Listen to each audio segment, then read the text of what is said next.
Program etongozibweho neyetwa micro scale irrigation kandi yebembizo kwera abahingi n'ebikoreso ebirukusika amaizi okuhika hihe n'emisiri yabo kugira ngo ubahi no mushana ubaye njora terho babasa kuba bakubasaguriza muri bahinga babase producinga ikiri kumara mu misiri yabo babase kubona emere batecha manu nuko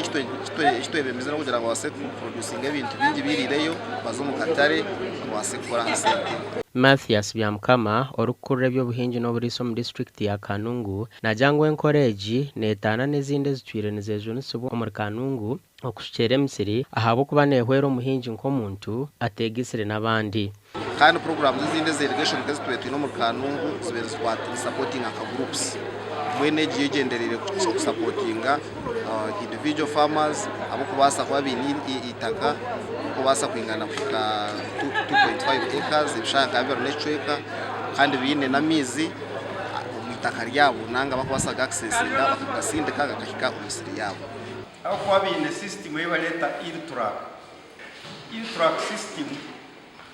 bayigira ngo orabanze kwija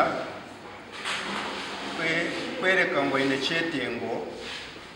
ejo system erakwata neshahe ziwijira nechi wakora chona as number 1 system kandi tekagaruka enye kwakwata as number 1 wakabiri takaba number 1.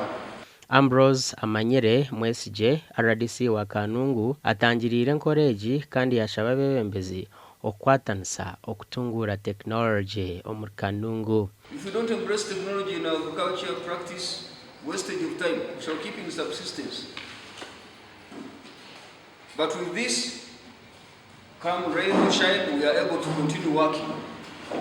Even we appreciate our President, His Excellency, brought the concept of irrigating using a bottle one time, which he was demonstrating somewhere. But for us now, the government has given us real irrigation system,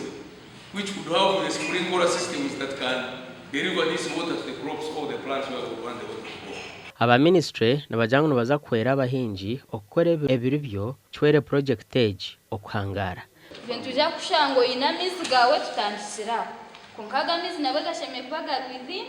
700 meters gasha kwa hweza Wilfred.